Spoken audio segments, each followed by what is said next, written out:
pessoal, tudo bem? Mais uma vez, muito bem-vindos ao nosso canal.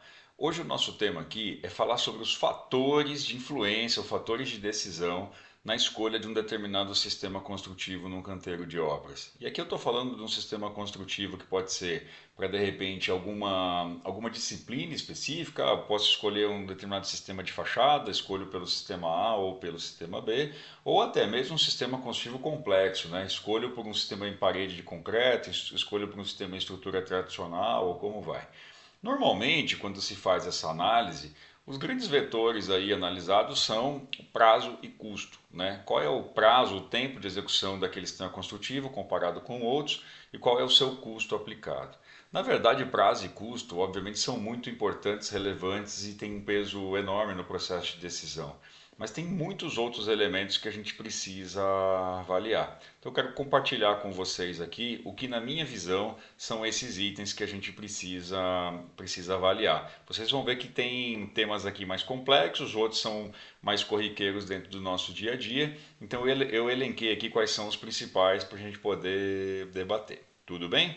Vamos lá? Se está gostando do vídeo, está gostando dos nossos conteúdos aqui, deixa um like aqui pra gente, se inscreve no canal para que esse vídeo chegue em outros profissionais que tenham de repente os mesmos interesses aí comuns a vocês, ok? Bom, pessoal, eu estou então trazendo aqui, né, esses fatores de análise para definição de um sistema construtivo. Eu separei aqui, né, categorizei em quatro grandes grupos, tá bom? O primeiro eu vou falar um pouquinho mais voltado à escolha do terreno, né, que tipo de terreno eu tenho para saber qual produto eu aplico ali. E vou falar também em relação ao produto, né, características daquele produto que eu estou construindo. Aí aqui eu vou entrar no tópico de sistemas construtivos em si, né, o que eu preciso levar em consideração. O terceiro tópico é sobre negócio, né, sobre as características mais econômicas, financeiras e também de prazo de viabilidade daquele negócio. Então, o que o sistema, a escolha de um sistema impacta, né, na questão do negócio.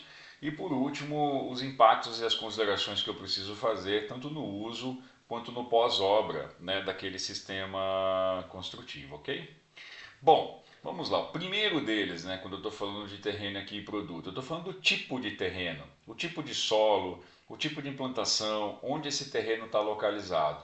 Tudo isso impacta na minha definição. De repente eu não posso escolher um tipo de fundação que eu queira, porque a sondagem está me mostrando que aquele elemento não é aplicável ali. Ou, por exemplo, eu tenho um tipo de terreno que eu não consigo entrar com determinado equipamento, tenho características ali, por exemplo, de permeabilidade do solo, ou eu tenho características de que eu tenho muita vegetação ali que eu não posso abrir mão dentro do terreno, ou eu tenho de repente algum impacto de área de proteção ambiental e por aí vai.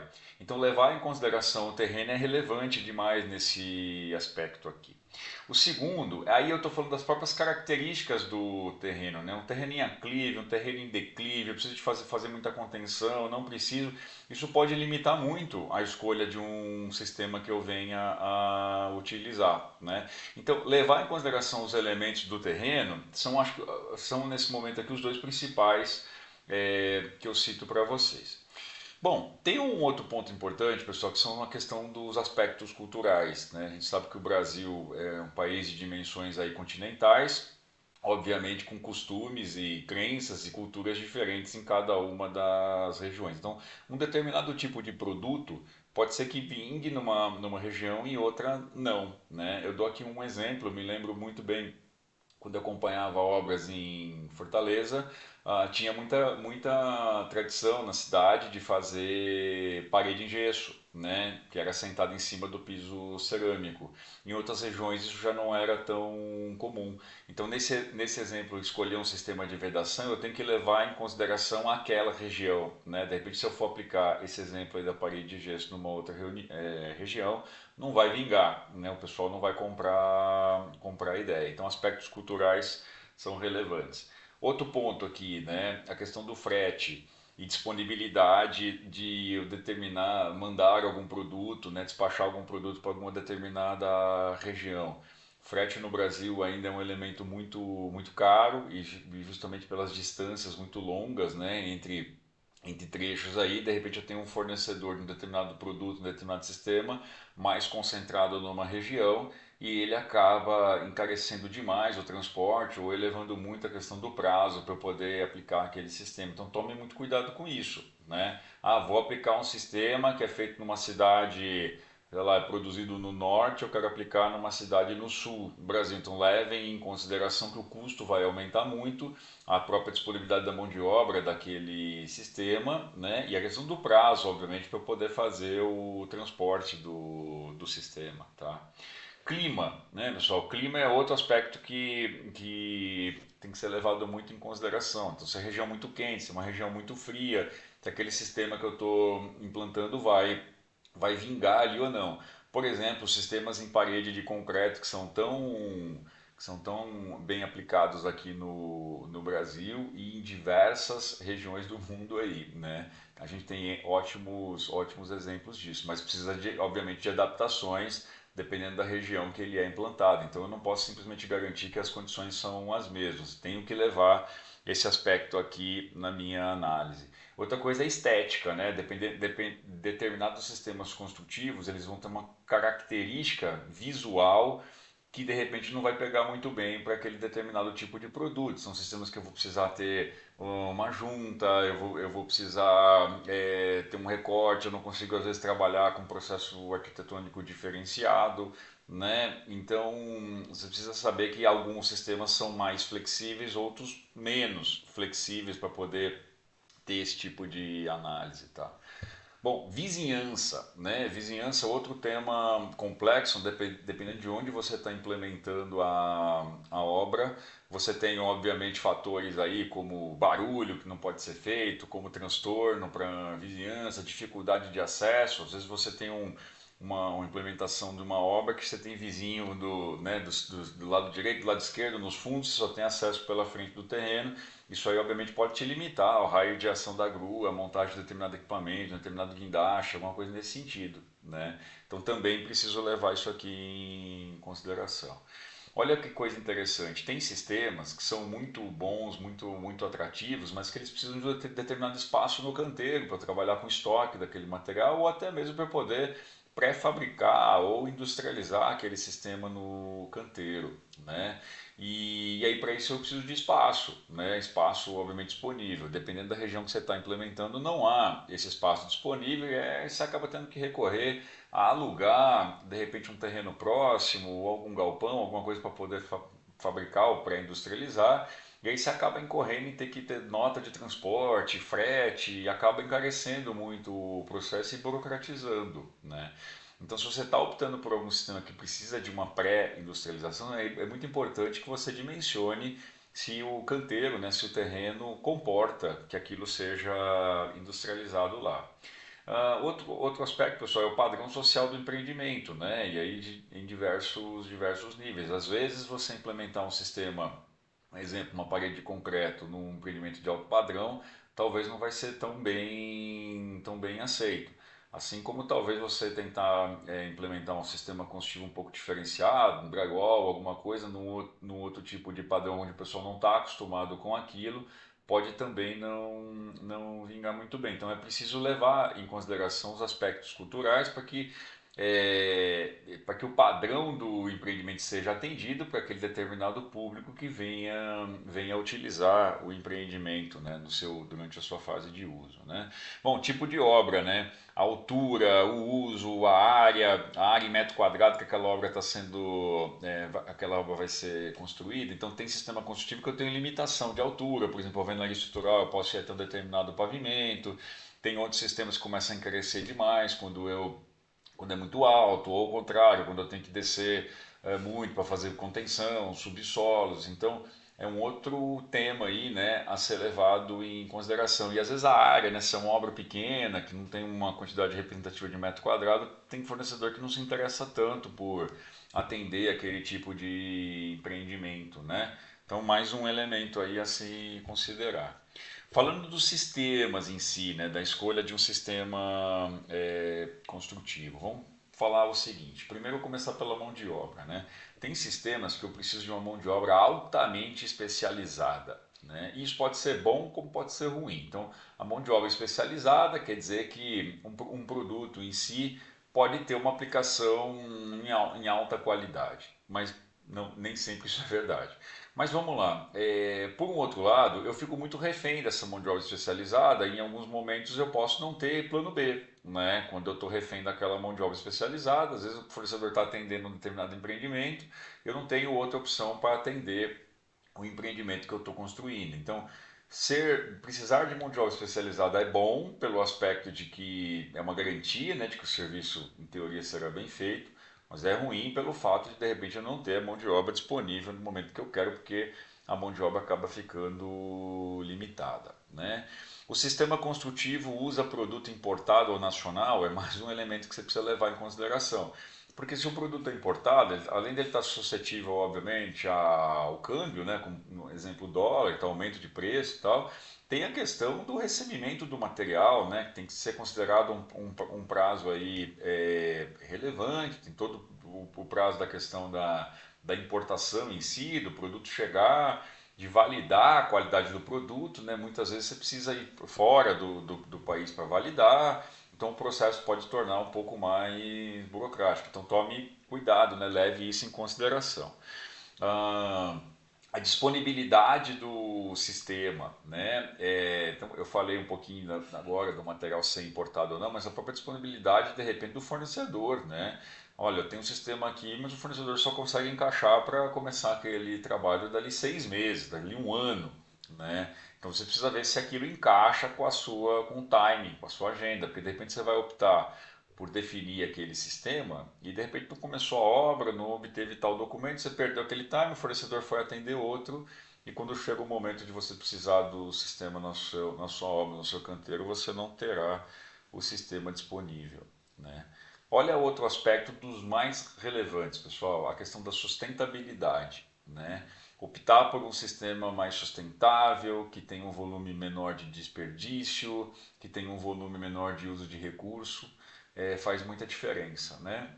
A gente sempre faz aquele comparativo clássico da alvenaria tradicional, em bloco, cerâmica, argamassa e tal, com, por exemplo, o sistema em drywall, um sistema muito mais considerado um sistema seco, né? Muito mais industrializado.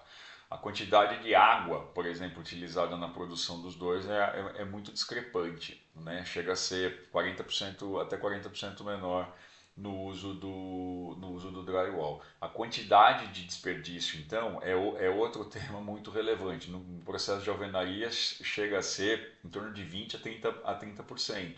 No caso do drywall, às vezes você tem 1% de perda, né? Então, além da alvenaria ter um peso específico maior, então, o que em volume gera também um peso de descarte muito grande, o drywall, além de desperdiçar menos, você tem, de repente, um próprio peso específico, um volume a ser descartado menor. Então, preciso levar isso aí em consideração. Disponibilidade de normas técnicas, né? Saber se o sistema que você está querendo aplicar já tem validade aqui, tem lei que protege sobre a aplicação do sistema. Como é que vai ficar essa garantia no futuro, né? Se é alguma coisa que ainda não está regulamentada, então é super importante ter essa certeza de que aquilo está válido, né? Transporte e logística, que eu estou falando do transporte, a gente falou de frete ali no item terreno e produto, aqui eu estou falando do transporte, obviamente, para o canteiro, mas internamente também, né, no canteiro. É um sistema que eu preciso de equipamento pesado, eu preciso de grua, eu preciso de guindaste para montar, preciso de algum equipamento diferenciado, eu tenho condições de fazer essa montagem dentro do canteiro, eu tenho custo para isso. Então, de novo, né, são tópicos que eu preciso considerar quando eu faço análise de um sistema construtivo e não pontualmente se aquilo é mais rápido ou mais barato, né?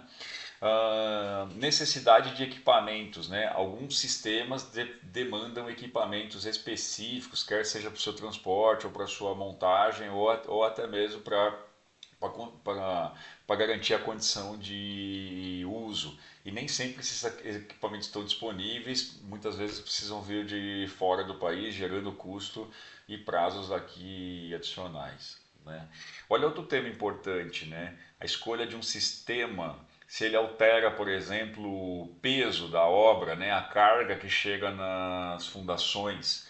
Isso é muito relevante porque eu consigo ter de repente uma fundação mais enxuta, né? Que vou ter um custo menor dependendo do sistema que eu estou aplicando. Nesse caso, eu estou falando de sistema estrutural, por exemplo, né? Então é muito importante que eu faça essa combinação. Não posso analisar só o sistema, eu tenho que, nesse caso, analisar sistema mais fundações para verificar a questão de prazo e de custo e de viabilidade daquele sistema, né?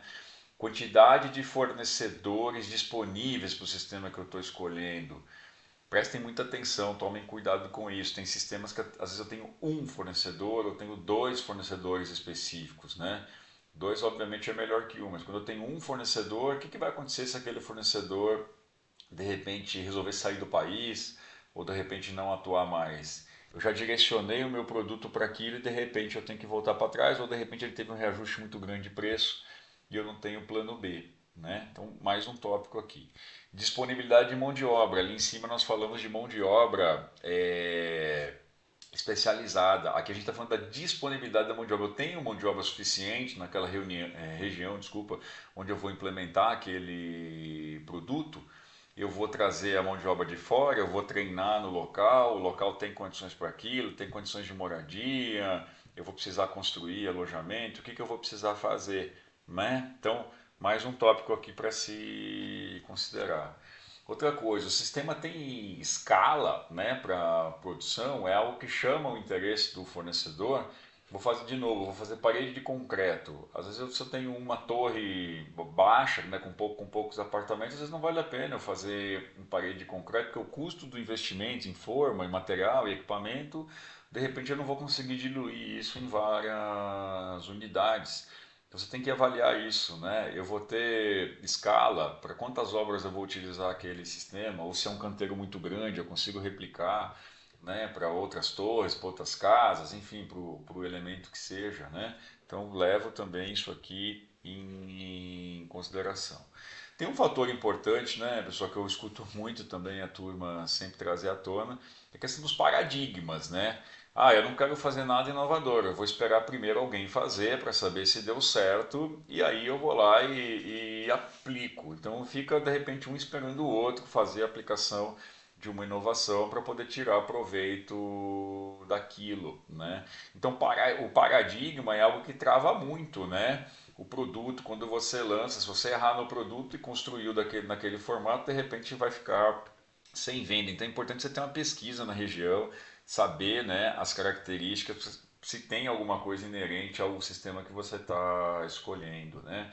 O sistema necessita de algum financiamento, algum suporte de algum banco, por exemplo, Caixa Econômica Federal. De repente o sistema tem que ser regulamentado para permitir a questão do financiamento. Então é um outro ponto aqui de atenção. Aí, obviamente, o clássico, né, o custo, quanto que aquele sistema que eu estou optando custa comparado com o outro. Eu vou dar o exemplo aqui de instalações hidráulicas. Por exemplo, a gente tem falado muito da industrialização, né, da pré-industrialização, da montagem de kits para poder abastecer os canteiros. Aí, se eu levar em consideração só que eu vou ter um custo lá de uma bancada, de uma central para poder fazer a montagem, eu vou ter que ter o transporte para a obra, eu vou fazer a aplicação, poxa, isso vai ficar mais caro. Mas isso não é verdade, porque talvez na aplicação eu vou usar muito menos mão de obra do que eu usaria no processo tradicional. Então, no todo, além de repente eu ter uma qualidade melhor, uma velocidade de execução melhor também, eu vou ter um custo menor, né? Então, o custo tem que ser analisado, é super importante, tem que ser analisado de forma associada com outros elementos, né? A própria qualidade final do produto, né, do sistema combustível que eu estou escolhendo, esse sistema, pessoal, que eu estou, né, escolhendo ali, ele adiciona ou reduz, por exemplo, área, metro quadrado no empreendimento. Então, se eu tenho um sistema, por exemplo, comparado a uma parede de 20 centímetros nas bordas, contra uma parede de 10, por exemplo, uma parede de concreto, pô, eu tenho 10 centímetros para dentro aí de, entre aspas, de folga. O que eu posso fazer com esses 10 centímetros? Né? Às vezes é área, é metro quadrado útil a mais para eu poder vender no imóvel, ou eu posso de repente construir o imóvel com 10 centímetros a mesma, entregando a mesma área útil dentro do empreendimento. Né? E aí, quando você faz o cálculo da área útil total do empreendimento pelo custo do metro quadrado, você vai se surpreender com o número. Né? Então eu levo isso aqui também em consideração. Assim como o pé direito, né? Ou a altura livre que eu tenho dentro do pavimento, se o sistema que eu estou escolhendo vai, por exemplo, eu preciso ter 10 centímetros a mais em cada pavimento para implementá-lo. Num prédio de 30 pavimentos, você já deu um pavimento e pouco aí a mais. Faz o custo de um pavimento e tanto a mais para tudo, né? Para metro quadrado construído, área de fachada, e outros elementos, você vai ver que isso precisa ser considerado, obviamente, na conta. Então, de novo, não é só custo de sistema, é o custo de um todo, né? Prazo, é óbvio, prazo mais rápido, mais demorado, às vezes eu não tenho plano B. Eu preciso implementar um produto, um supermercado, por exemplo, eu tenho um prazo curtíssimo para fazer aquela implementação. Então, para mim, o fator custo, não é que ele não é importante, ele é super importante, mas o prazo é mais importante do que aquilo, então eu levo isso em consideração. Fluxo de caixa, né? Muitos sistemas eu preciso desembolsar antes, eu preciso comprar material, comprar equipamento, pagar uma mão de obra especializada mais cedo, principalmente quando eu estou pré-industrializando, né? Então tenho que levar isso aqui em consideração. Meu fluxo de caixa permite eu investir naquele sistema ou eu preciso postergar o meu desembolso da melhor forma possível, né? Justamente gastando mais tarde. Então eu levo isso em consideração. Produtividade da mão de obra, né? A gente fala muito dentro do Lean, da questão de aproveitar o talento, eliminar desperdício, ser mais produtivo, gerar fluxo. Eu preciso pensar se o sistema que eu estou adotando vai nessa linha ou vai na contramão disso, né? Para poder saber se eu estou sendo benéfico dentro da minha produtividade no canteiro ou não. Riscos, né? Quais são os riscos associados daquele elemento? Aí tem um pouco de tudo que eu estou falando aqui, né? Risco de não ter o produto, alguma coisa de importação, o produto não chegou, risco do fornecedor não estar mais aqui atuando, risco de eu não ter mão de obra. Então, fazer de repente uma matriz de riscos ajuda muito aqui, né? E aí eu vou aqui para o tópico agora do uso e pós-obra, né? Então, por exemplo, daquele sistema que eu estou optando, qual que é o desempenho térmico, qual que é o desempenho acústico daquele sistema? Isso é muito relevante. A gente fala aí da norma de desempenho, né, aplicado dentro dos projetos. E obviamente o consumidor está cada vez mais interessado nisso, né, dentro do seu direito, obviamente. Então, se o sistema tem um desempenho térmico e acústico menor ou pior do que o outro, eu tenho que levar isso em consideração, porque pode ser que eu vou ter que gastar um pouco a mais para poder compensar isso, né, com alguma proteção adicional, com isolamento adicional. Então, volto de novo no comparativo lá drywall com a alvenaria, né? É sempre importante levar em consideração vários elementos e não só o custo, né? Então, peso específico, desempenho térmico e acústico, quantidade de insumos que eu estou utilizando, desperdício, reciclagem do material e por aí vai, né? Bom, outra coisa é a durabilidade do sistema, né? Faz toda a diferença, né? É um sistema que eu vou aplicar, mas dura 3 anos, o outro dura 30. Então, pode ser o mais barato que for, a conta vai custar, obviamente, muito mais caro. O sistema é um sistema pró-manutenção ou é de manutenção complexa? Às vezes eu apliquei o sistema, vou gastar muito mais naquela manutenção. Então eu preciso levar em consideração o custo do ciclo de vida do empreendimento. O que vai dar aquele custo, aquela manutenção? É um empreendimento residencial, quem paga a conta é um. É um empreendimento comercial, é outro que paga a conta. Então, depende demais quem vai ser o usuário final, mas em todo caso você precisa levar, né, esse custo da manutenção em consideração na hora de fazer uma definição. E aí, por fim, mas não menos importante, eu trago aqui se o sistema tem facilidade para adequações ou reformas, né? De novo, às vezes num processo em parede de concreto ou em alvenaria estrutural, eu tenho pouquíssima flexibilidade de movimentar a parede, mexer no layout. Às vezes em outros tipos de sistema eu já tenho essa flexibilidade maior. E para alguns tipos de clientes isso pode ser importante, né? Pode ser um fator decisivo, por exemplo, na hora da compra, né? E aí eu não estou falando nem só de imóvel residencial, não. Estou falando de repente de imóvel comercial, industrial. Se eu implantei numa fábrica, por exemplo, um sistema que não me dá flexibilidade nenhuma para alterar layout, isso pode ser um problema, porque inovações chegam, maquinário novo, eu preciso ter essa flexibilidade de adaptação, tá bom? Bom, pessoal, eu gostaria aqui de agradecer, então trouxe um pouco aqui para vocês esses fatores de análise. Espero que esse vídeo seja útil e possa auxiliá-los aí de alguma forma. Eu vou deixar aqui nos links, aqui nos comentários, tá bom? O link aí de dois trabalhos de alunos que eu recomendo, que tratam desses aspectos, né? O que levar em consideração na escolha de um sistema construtivo. Um mais voltado para processos industrializados e o outro trabalho mais voltado para a implementação de inovações, né? O que levar em consideração, como implementar um processo de inovações dentro de um canteiro de obras, tá bom? Então, agradeço mais uma vez a presença aqui de vocês e, de novo, reforço aqui, compartilhem com quem tiver interesse em assistir aos nossos conteúdos aqui. Muito obrigado e até a próxima.